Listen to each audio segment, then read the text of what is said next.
आता कुठे गेल्या टोप्या? आता कुठे जाईल टोप्या? आता आता आता तो तुम्हाला हिंदुत्व स्वीकारणार आलं ना. आता तो भगवे के शान में और अमुक अमुक मैदान में असं म्हटल्याशिवाय जमणार नाही.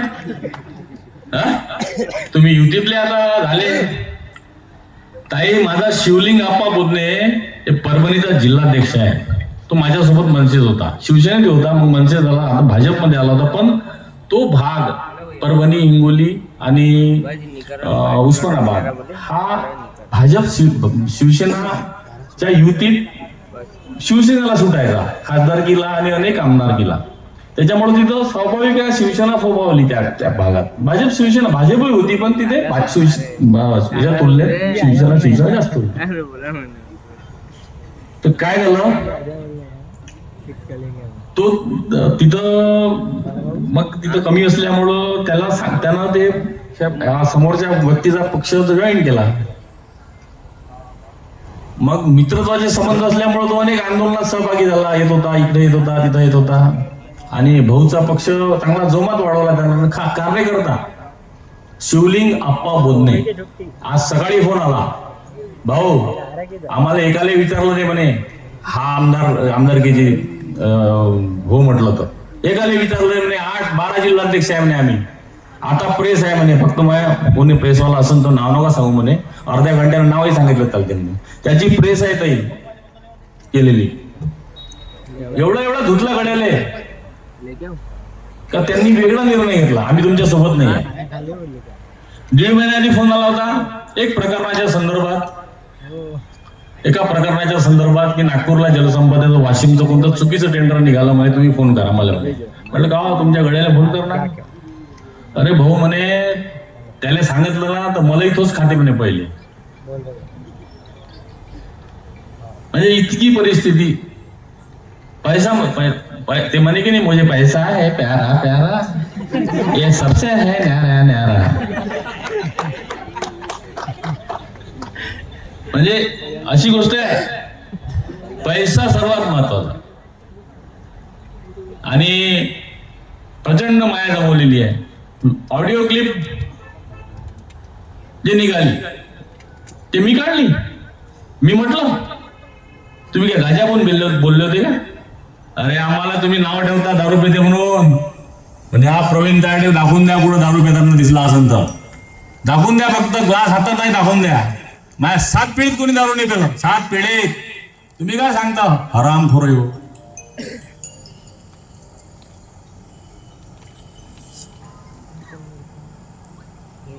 तुम्ही फक्त बदनामी करता. त्या क्लिपमध्ये सगळं जायचं, याच्यावर बाई सोडा, याच्यावरती ॲट्रॉसिटी टाका, गावात जर उद्घाटनाला आला तर बाया सामोऱ्या करून याला हाकलून द्या, शाई फेका. मागचं ते प्रकरण काय होतं, मी मिटवलं असताना नाही मला जबरदस्तीने बोलावलं तिथं. का तर माझ्या अंगावर शाई फेकायची होती. असे तुम्ही षडयंत्र करता. मला ट्रक खाली चिरडून, माझ्या भावाला ट्रक खाली चिरडून मारायची प्लॅनिंग करता. कुठं लिहून ठेवलं तुम्ही राजकारण अचलपूरचं? 5व्यांदा निवडून आला असता मी उगाच नाही म्हटलं होतं की इथं वाल्मिक कराड पैदा झाले असते. वाल्मिक कराडच पैदा झाले असते ताई. आणि आता संघर्ष हा टोकाचा होणार आहे. आणि आम्ही जशाच तसं उत्तर दिल्याशिवाय आमच्याशी ठाकला तर फक्त ठाकून पाय म्हणा. आयुष्यात झापड नसून खाल्ली, एवढी मोठी झापड मारल्याशिवाय राहणार नाही. काय गांडू समजते? म्हणून सज्ज राहा, सतर्क राहा, सजग राहा. पक्षाचं काम करा. प्रवीण तायडेचं काम करायची गरज नाही. प्रवीण तायडे तुमच्यासाठी आहे. फक्त मी पक्षासाठीच आहे, तुम्ही पक्षासाठीच काम करा. आपल्यापेक्षा पक्ष मोठा आहे, पक्ष महत्वाचा आहे. आणि पक्ष आहे म्हणून आपण इथं आहोत. म्हणून मी तुम्हाला विनंती करतो, आजच्या दिवसाला आव्हान देतो. आव्हान करून तुम्हाला आवाहन करून, आव्हान म्हणजे तुम्हाला आव्हान नाही देत बाबा, नाही तर म्हणा आवाहन करतो, विनंतीपूर्वक आवाहन करतो.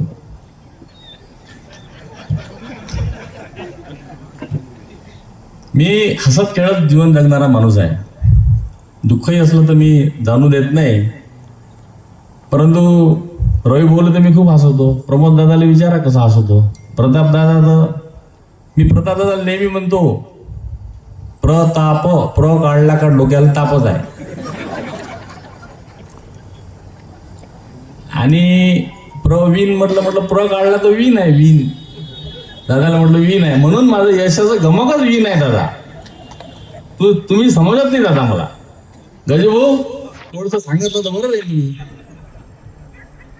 आणि आमचा एक ग्रुप होता जिल्हा परिषद मध्ये. खूप आनंदानं मला माझ्या आक्रमकतेविषयी ते फार जाणून आहे. मी वीरेंद्र जगताप सारख्याला किती धुतलं होतं, धुतलं होतं त्याला माहित आहे. गजूभाऊ साक्षी करत त्याची. कारण आपण गरम झाल्यावर ऐकत नाही कोणाची, काही विषय नाही, पण खऱ्यासाठी जे काही आहे ते. आणि प्रताप दादा तुम्ही म्हटलं की यशाचं गमक काय. प्रताप दादाला वाटून आलं मायावर आला का पट्टा तोडून आला आज, ते डोक्याला हात लावून आले. मला दिसलं परत बस एवढंच फक्त 2 मिनिटात. तर तुम्हीच मला एक शेर सांगितला होता एक वेळ की नशीब कसं असते. कोई तो है जो करता है पत्थरों के नसीबों के फैसले. कोई तो है, तुमच्या स्टाईलला सांगून आलो मी. 5 फूट 3 इंच.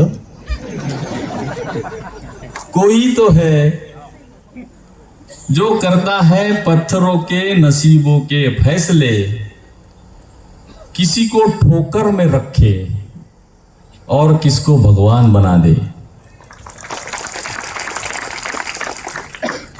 असे अनेक दगड आहेत.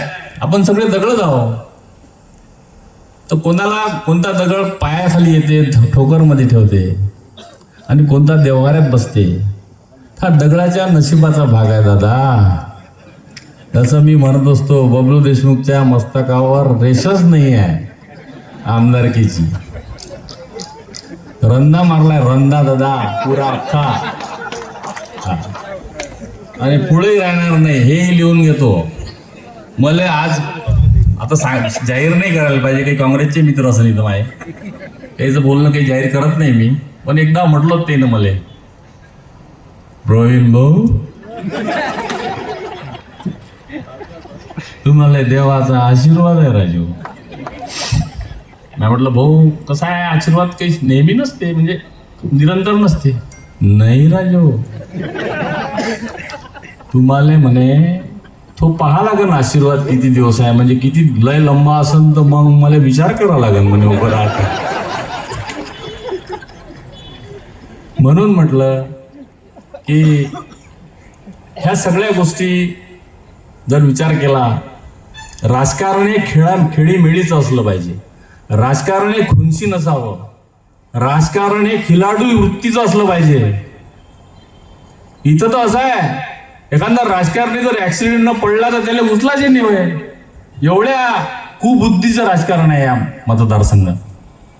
पण मी तुम्हाला सांगतो, 1.5 वर्षाची आक्रमकतेनं मी राहिलो म्हणून हा गडी पयाला म्हटलं तिकडे. हा फाटे तुटे भारोभार पयाला. अजून 2 कांड काढतोय, 2 कांड मोठे कांड आहे माझ्याजवळ. हा काय विचार करते, मला प्रवीण तायडे म्हणते. आपलं आव्हान आहे तसं. म्हणून राजकारणात तुम्हाला पाळलं, 5 वर्ष तुम्ही काम करा. तुम्ही 20 वर्षाचा पाळा जो काही आहे. अहो तुम्ही वासनी प्रकल्प 2016 पासून बंद असताना त्याच्यावर निधी नाही आणू शकले. तुम्ही बोर्डी नाला सुरू करू शकले नाही. तुम्ही राजुरा प्रकल्प तुमच्याच बाजूला आहे, तुमच्या घराच्या तुमच्या गावाच्या बाजूने राजुरा प्रकल्प आहे, त्याचं तुम्ही जमीन अधिग्रहण ग्रहण करू शकले नाही, त्याचं पुनर्वसन करू शकले नाही. आम्ही आणलं 80 कोटी रुपये. आम्ही बोर्डी प्रकल्पाचे 27 कोटी रुपये आता आणले, सानुग्रह निधी वाटप केलं. तुम्ही काय सांगता आम्हाला गोष्टी.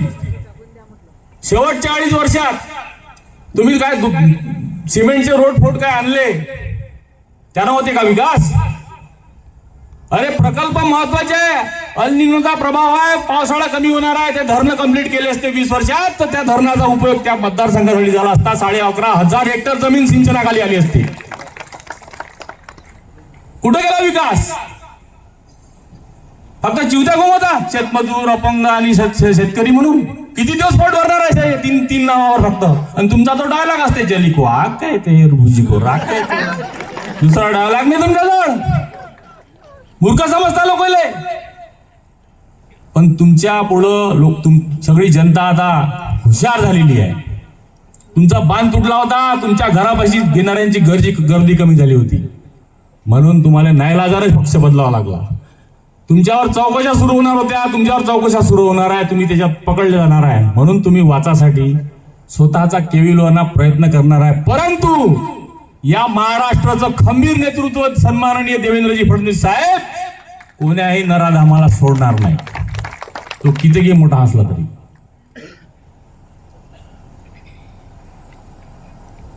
कोणाचेच लाड राहणार नाही. ते गेले आता ते मागचे 20 वर्ष मनमानी भाऊ ते असं आणि ते तसं सालेहो किती सालेहो करून ठेवले मी त्या. सारे काय तुझ्या घरचीचे काय भाऊच आहेत का? कोणालाही सालेहो, देवेंद्रजीला सालेहो. मी विधानसभेत म्हटलं होतं ताई, तर सालेहो म्हणजे तर जशाच तसं उत्तर दिलं जाईल म्हटलं याच्या पुढं. म्हणून आगामी काळ खूप महत्वाचा आहे. आगामी काळ खूप संघर्षाचा आहे. प्रत्येक पदाधिकाऱ्याच्या मतानं मी ऐकतो, पानन रस्ते प्रत्येक पदाधिकाऱ्याला विचारले, टाकू आपण, करू आपण, फक्त थोडस आता 20 वर्षाची बरोबरी 1.5 वर्षात होणार नाही, 5 वर्षातही होत नाही. मी कुठं चुकत असेल मला सांगा, पण मी प्रामाणिकपणे काम करतोय एवढं लक्षात ठेवा. फक्त आपला आमदार प्रामाणिक आहे. ज्या दिवशी माझ्या प्रामाणिकपणा दिसणार नाही तुम्हाला, त्या दिवशी मला सांगायचं. मी तुम्ही म्हटलं असं की तू बेमानी केली तर मी राजीनामाही द्यायला तयार आहे. ह्या स्पष्ट मी एवढ्या जनतेसमोर सांगून राहिलो, या नेतेही समोर सांगून राहिलो. तुम्ही नेतेच आहे, म्हणून विश्वास ठेवा. मी बेमानी करणारा माणूस नाही. मी शब्द पाळतो, काही हो तिकडे. मागं गारपीट झाली, सांगितलं जा प्रस्ताविकात गुंदन भाऊनी, गारपीट झाली, देवेंद्रजी जोड गेलो, त्यांना म्हटलं असं असं झालं, लगेच पैसे आले, फास्ट पैसे आले. संत्र्याचे फुगवा पिपरी असो, तो भाग असो, प्रमोद दादा. त्याच्यानंतर अतिवृष्टी झाली, दिवाळीच्या आदल्या दिवशी गेलो, दिवाळीच्या आदल्या दिवशी जाऊन साहेब म्हटलं टाकाच लागते, एकरी 2च सोयाबीन आहे, आणि एकरी एक तर म्हटलं थ्रेशरमध्ये हेडंबामध्ये उडून जाते. हेडंबा माहिती आहे तुम्हाला, मोठा थ्रेशर. ठीक आहे म्हणे साहेब, महाराष्ट्रात एकमेव जिल्हा पूर्ण टाकला, अमरावती जिल्हा एकमेव जिल्हा होता महाराष्ट्रात. दिवाळीच्या आदल्या दिवशी गेलो, मग दुसऱ्या दिवशी बावनकुळे साहेब म्हणे की इथं चालावं लागते म्हणे मुंबईले. म्हटलं प्रतापदादा येते, प्रतापदादा सोबत मग गेले, तिथे GR काढला त्याचा, आणि पैसे आले. पैसे थोडा वेळ झाला, थोडासा नंतरच्या काही टप्पे. तर काही लावलेले लोक आहेत मतदारसंघात, लावलेले लोक आमच्या ऑफिस समोर ढोल पिटवणं वगैरे वगैरे वगैरे असे लावलेले लोक आहेत. सोशल मीडियात 60 लोक फक्त भुकतच राहते खोट्या अकाउंटवरून. प्रवीण तायडेले बेवडाच म्हणन, प्रवीण तायडेले लोफर म्हणन, प्रवीण तायडेले बदमाश म्हणन. अबे तुमचा नेता किती लोफरन बदमाश आहे हे पहिले पहा, मला म्हटल्यापेक्षा. मला काय म्हणता तुम्ही? असो, दिवस वाढदिवसाचा आहे, मला नंतर लक्षात झालं आपला वाढदिवस आहे. मी बोललो होतो, मला वाटलं बा संवाद आहे, पण काय नाही, पण सांगा लागेल ना काय सुरू आहे, तर तेही सांगणं कर्तव्य आहे ना. 1.5 वर्षात असुरक्षितता निर्माण झाली, असुरक्षितता. आदल्या दिवशी म्हणते मी भीक मागणार नाही, दुसऱ्या दिवशी म्हणते कोणाच कार्यकर्त्यांना विचारता, दुसऱ्या दिवशी म्हणते आमदारकी पाहिजे, पक्ष विलीन. हवेत गोळीबार, 5-6 ठार. सांगा. फक्त आमदारकी होती. मी पहिल्यापासून म्हणू बाईट मध्ये का फक्त हे धावपळ जे सुरू आहे, मोर्चे सुरू आहे, ते तितंबा सुरू आहे, फक्त कायद्यासाठी शेतकरी नाही, आमदारकी. 6 महिन्याआधी ठरलं होतं, काय म्हणते ठरलं होतं म्हणते, असं वाचलं ऐकलं मॅ, म्हणून सांगून राहिलो. म्हणून असो एवढ्या मोठ्या संख्येने तुम्ही आलात, पुन्हा आपण बोलू, पण संघर्षाचा काळ विसरू नका. संघर्षाचा काळ विसरू नका. आपल्याला संघर्ष करायचा आहे, संघर्ष अधिक तीव्र करायचा आहे. आणि मी तुमच्याशी प्रामाणिकपणे उभा आहे. शहराच्या हिंदुत्वाच्या बद्दल जर बोलायचं झालं तर नो कॉम्प्रोमाइज. कोण्याच हिंदूला त्रास होणार नाही याची गॅरंटी मी घेतो. हा, कोणाच नाही. स्वतः समोर येईन, फक्त गोष्टी नाही करत, समोर जाईन समोर. हे तेवढंच खरं. बहीण तर मागा आहेच माय, त्याच्यामुळं बहिणीचा विषय नाही आहे. 1 घंट्यात तर पोचते गाडी. इथे दुसरी आहे ना, कोणती आहे ती गाडी? डिपेंडर. मी डिपेंडंट. त्याच्यामुळं काळजी करायचं काम नाही. आणि तुम्ही तलवार, हा तलवार तर काही विशेष नाही. आपली तलवारही बोथट नाही ना. हा, गेरच पडते मानीचं. असो, मला शुभेच्छा दिल्या, माझ्यावर विश्वास ठेवा. तुमचा विश्वास कधी गमावणार नाही, हे 100% खात्री देतो. हिंदुत्वाबद्दल कॉम्प्रोमाइज होणार नाही, होणार नाही, होणार नाही. त्यात जयस्वाल खंडेलवाल काकाच्या दुकानावर हमला झाला. एक आता व्यापाऱ्यांची एक हेल्पलाईन बनवून राहिलो. अचलपूरची वेगळी बनवून राहिलो आणि परतवाड्याची वेगळी बनवून राहिली. मी तुम्हाला 100% सांगतो, असा जर आला तर पहिले पादवाचा, हा महाराजाच आलेले पाहून घे पुढची पुढं. आपण आहे ना, सरकार आहे ना नाही. आपण कोणाला फालतू थोडी मारून आलो. आपल्या दुकानावर येऊन आपल्या रॉड मारणं, आपले हातपाय फ्रॅक्चर करणं कोण सांगितलं? आपल्याला तसं राहावं लागत, आपल्याला तसं वागायला लागत. म्हातारी मेल्याचं दुःख नाही म्हणते, काळ सुखावतो ही म्हण आहे. म्हणून आपणही सतर्क राहायचं, सजग राहायचं. आणि आता सुरू होईल, आता गुरुरावनं सुरू होईल. आमदारकी भेटली की नाही, काही लोकांचं गुरुरावनं सुरू होईल. त्याला भ्यायचं नाही, एखादं कांड करून टाकू पाहून पुढची पुढं. हा मग काय आता आम्ही दबाचं किती दिवस 20 वर्ष दाबलं, अजूनही दबाचं का आम्ही? अजिबात दबणार नाही. हा, तू होगा हम भी है, देख लेंगे क्या है. तो किती दिवस करायचं, सहन करायचं. असो, सर्वांनी मला वाढदिवसासाठी तुम्ही इथे जमलात, मला शुभेच्छा देण्यासाठी इथे आला, त्याबद्दल तुमचे सर्वांचे आभार व्यक्त करतो. मंचावरील सर्व मान्यवरांचे आशीर्वाद करते, ज्येष्ठ लोकांचे सर्वांचे आभार व्यक्त करतो. आपलं प्रेम असंच माझ्यावरती राहू द्यावं. मी तुमच्या प्रेमाचा स्वीकार करून त्याचा विश्वास कधी तोडणार नाही याची ग्वाही देतो. आणि माझ्या वाढदिवसानिमित्त आपण इथे जमलात आणि आयोजकांनी सुद्धा या वाढदिवसाचा कार्यक्रम ठेवला, त्याबद्दल मी त्यांच्याबद्दल कृतज्ञता व्यक्त करतो. पत्रकारांबद्दल आभार व्यक्त करतो, महिला भगिनींबद्दल आभार व्यक्त करतो, ज्येष्ठ श्रेष्ठ जे सहकारी मार्गदर्शक आहेत त्यांचे सुद्धा आभार व्यक्त करतो. बूथ प्रमुखापासून शक्ती केंद्र प्रमुखापासून मंडलाध्यक्ष, तालुका पदाधिकारी, वेगवेगळ्या विंगचे जे पदाधिकारी आहे यांचे सुद्धा आभार व्यक्त करतो. आणि माझे 2 शब्द संपवतो. जय हिंद, जय महाराष्ट्र. चुकलं तर माफ करा. धन्यवाद.